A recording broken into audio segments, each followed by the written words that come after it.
Olá pessoal, bom dia! Quanto tempo, hein? Mário Gordilho aqui com vocês para mais um papo sobre arte, cultura, música, dramaturgia.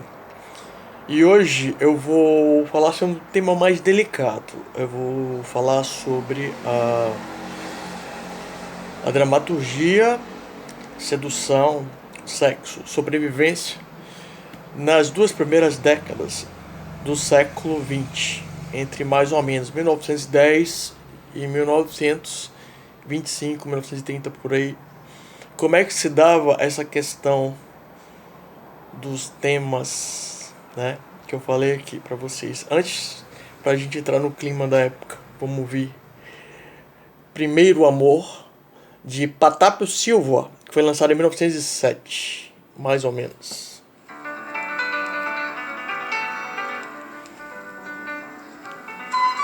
Uma valsa feita para flauta, violão também, e Altamiro Carreiro gravou para a trilha sonora da novela Nina em 77. Muito linda, né? Ela é bem típica daquela época do início do século XX. E nesse período eu queria fazer um breve relato de como é que funcionava a vida artística, principalmente da mulher, nesse período. Chegava a ser um meio de sobrevivência.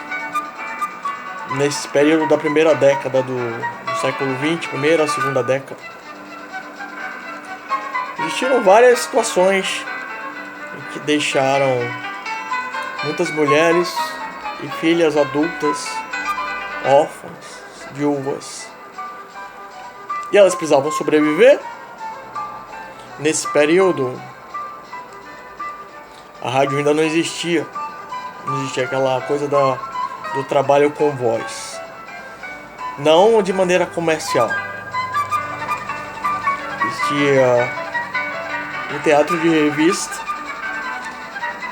né, que veio desde o século XIX até... E, em outras opções, as casas de espetáculo e os bordéis. Então, as mulheres às vezes não tinham muita opção de trabalho, né? Tinha aquela questão do... um detalhe também, os estrangeiros que vieram durante a Primeira Guerra, muitos vieram de navio, chegaram aqui, as mulheres ficaram viúvas, tinha os rapazotes também, ainda adultos, mas sem condição de se sustentar. E aí, uma das saídas eram os espetáculos. Aí a gente fala espetáculo. O que é espetáculo? Tem a ver com espetacular. Nessa época ainda não se usava show. Acredito eu que o show veio mais com a interferência do cinema americano, né? Lá para os anos 30, 40. Então tinha as casas de espetáculos, os bordéis e os teatros de revista.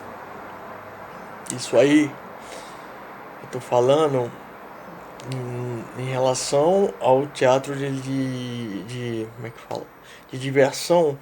Tem que ter o teatro dramático clássico que existiam também, né? O São João e outros muito mais aí pelo Brasil inteiro, principalmente Salvador, São Paulo, Rio e Pernambuco. Bom, voltando então a esses espetáculos mais populares, o que era isso? As pessoas precisavam se divertir, e eu vou ser sincero, nesse período de até 1930, a censura em relação às brincadeiras fora do casamento ou outros tipos de diversões, eu estou chamando isso não no sentido de defesa, é um termo de liberação, eram mais complacentes a nível social. do que a partir da década de 30, 40, 50 e até hoje em determinadas situações. Por exemplo, a coisa da relação com o mesmo sexo. Na época da Grécia era normal. Muitos por prazer, outros para não ter que engravidar a pessoa. E então foram formando esses tabus ao longo do tempo. Não estou aqui para defender nada, eu estou fazendo um relato. E então tinham as casas de espetáculos, teatros de revista e os bordéis. Mas as pessoas bonitas e jovens, na faixa do que, vamos ser sinceros, naquela época até com 12 anos, até uns 30, ainda estavam na flor da idade, as mulheres e os homens iam procurar esses lugares para trabalhar. E a clientela, quanto mais requintado era mais refinada a classe. Claro que frequentada por homens. Os clientes eram masculinos. Homens mais maduros, jovens ricos, casados, viúvos, empresários, fazendeiros. Nos bordéis, por exemplo, eram mais acessíveis, né, para a procura do emprego, e se a pessoa tinha boa aparência, e ela aí era contratada. E se apresentava. E aí a plateia estava lá. Se alguém se interessasse por alguma daquelas mulheres, encaminhavam para as câmaras, quartos respectivos e ia resolver o que quisesse resolver por lá. E por questão de descrição, os homens também eram diferentes. Normalmente garçons ou barmans. O cliente masculino iria para o quarto com a mulher e lá era substituído a mulher pelo homem.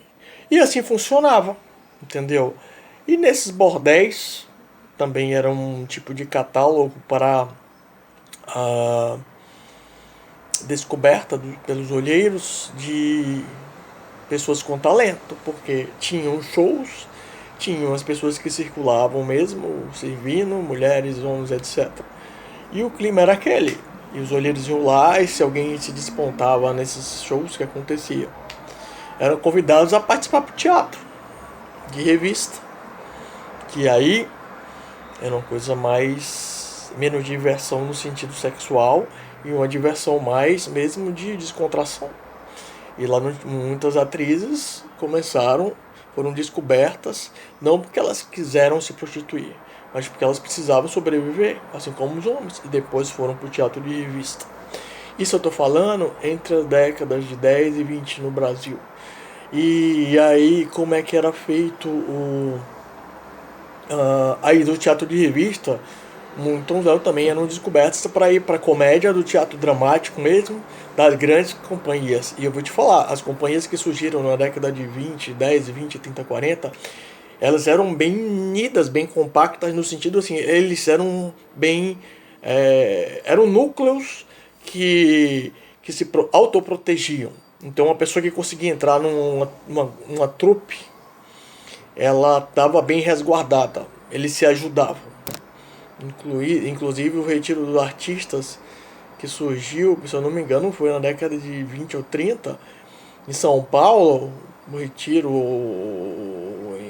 Casa dos Artistas, não sei como é que chama, mais ou menos, ela tinha um mausoléu que recebia qualquer um que falecia dentro do grupo. Mas eu quero dizer assim, quando você entrava numa companhia de teatro daquela época, você era abraçado como membro da família. Acontecia sexo entre as pessoas? Sim, como acontece em qualquer lugar. E às vezes até companheiros de cena adotavam filhos de outros companheiros que tinham um casamento e para era uma coisa meio assim. Mas voltando à questão dos bordéis e das dos teatros, das casas de espetáculos desse período, você pergunta, gente, mas como é que era isso em relação a, por exemplo, um tratamento sexual? Pô, naquela época não existia preservativo e os medicamentos eram bem precários. Para você ter uma ideia, a penicilina comercial surgiu praticamente a partir do final da Segunda Guerra Mundial, porque o negócio estava feio. Bom, isso é outra história. Mas então, dentro desse mesmo universo de clientela, existiam os médicos que tratavam as artistas, as cortesãs, os artistas também. E o tratamento era feito como? Era do banho de bacia. Banho de bacia com sal, com vinagre, com... Tem outra substância aqui que o nome é barbatimão, que é uma folha de puxar. E assim ia. Contra sífilis, gonorreia, candidíase, essas coisas. E os homens, em relação a sífilis, por exemplo, as mulheres realmente eles ficavam sofrendo décadas e até morrer por causa disso. E era uma roleta russa, né? E assim foi. Até o teatro se profissionalizar cada vez mais por causa das companhias dramáticas e chegar à década de 30 já mais profissionalizado, com sindicato e tudo mais. Mas isso aí, eu acho importante um relato desse, porque existia aquela fama assim, só um parêntese, quando o médico ia lá, às vezes o recurso era precário, em determinadas casas, e o pagamento era com sexo. Ele tratava o grupo todo e escolhia uma pessoa para transar. Mas essas pessoas eram prostitutas? Eram prostitutos? Não. Eram artistas querendo sobreviver. E o que é sobrevivência? Sobreviver é fazer de tudo o que é possível para poder não morrer, né? Imagine num período de guerra, de desemprego, de gripe espanhola e tal. Então, assim, muitas pessoas amarravam os artistas como prostitutos, mas na verdade não era nada disso. Eles estavam lá para sobreviver. E se eles eram belos ou belas e tinham essa arma de sedução e precisavam sobreviver, quem somos nós para julgar o que é que eles faziam para isso? É isso? Aplausos aos artistas desse período, dos anos 20, 30, desculpa, anos 10 e 20. Anos 30 eu vou falar mais pra frente. Beijo, bom final de semana.